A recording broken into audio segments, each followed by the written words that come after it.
Ito po naluto ko ngayon bago po ako mamili eh. Gagamitin ko po muna tong hinog na dalawang malalaking kamatis bago po mabulok. Ito't nagtutubig-tubig na eh, so hihiwain ko at nagkakalerot-lerot na. Hiwain po natin ng maliliit. O mantika po sa kawali. Pag mainit na po yung mantika, maglagay na po tayo ng bawang. Lutuin ng konti ang bawang. Ilagay na po natin ang ating sibuyas. Bago po kami mamili, inuubos ko muna yung mga ricado din sa loob akin ng palamigan. At nakahagila po ako ng mga ritaso. Tagni-tagning mga ricado na naman ang gagawin natin pero nakabuo po ako ng isang ulam pero talagang masarap. Tapos po ng sibuyas, mga 2 minuto, naka po, nasunog-sunog na yung ating bawang. Ilagay na po natin ang ating siling pula. Ito pong siling pula ay natira lang. Kalahati lang po ito na isang katamtamang laki ng siling pula na hiniwa ko po ng ganire.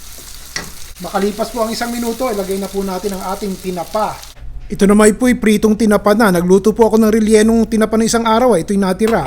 Luto na naman yung ating tinapa kaya lang binubuhay natin yung lasa. Tapos po niyan isunod na natin itong ating tokwa. Ang tokwa pong ginamit ko ay extra firm, so matigas-tigas na. Ito po ay napa-istiman na, napasingawan na, kaya medyo luto na talaga siya. Pero kung gusto nyo tostado, edi iprito nyo po. Hindi ko na po tutustahin at nakita nyo, sinama ko na po sa ating tinapa at saka sa ating gulay. Toyo o pates, 2 kutsara pong toyo at pamintang durog. Sige, haluin po natin yan. Kay bango.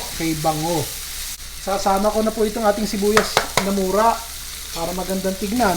Tignan nyo. Papatayin ko na po yung apoy. At sandali muna ganire ang gagawin natin. Ito po yung 3 itlog na binati ko habang ginigisa natin yung ating bawang sibuyas kanina.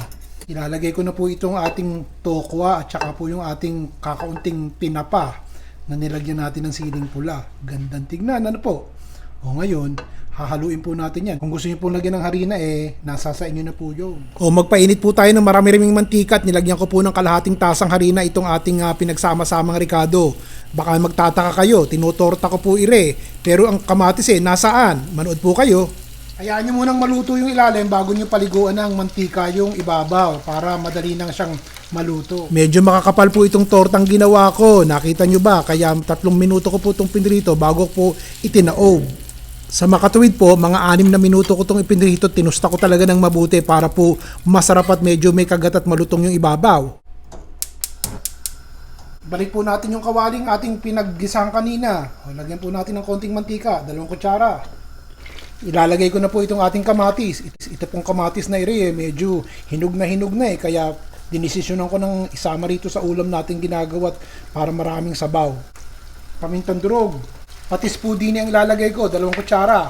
Maglalagay po ako nito shrimp cube para may lasa-lasa. Kung ayaw niyo pong maglagay, bahala po kayo. Tunawin po natin yan. Lalagyan ko na po ng sabaw. Ito po 2 tasa ng tubig pero hindi ko po ilalagay lahat. Kuluin po natin at nang matunaw yung ating shrimp cube. Ngayon kumukulo na po, maglalagay po tayo ng multi-purpose o all-purpose cream. Naglalagay po ako ng heavy whipping cream kalahati pong tasa. Pero kung all-purpose, isang maliit na lata po ilagay nyo. Meron po ako ditong frozen spinach. Pero kung medyo mahal-mahal po sa inyo yun, gamitin na lang kayo ng dahon ng kangkong. Ayos na rin po yun. Lalagyan ko po ng gisantes. Ito'y natira Luto na po yung gisantes na nakikita nyo ngayon. Nagluto po ako ng ulam ng isang araw. Di po ba may gisantes? So ito po yung kalahating lata. Tikman nyo na muna. Sarap. Lagyan po natin ng konting keso.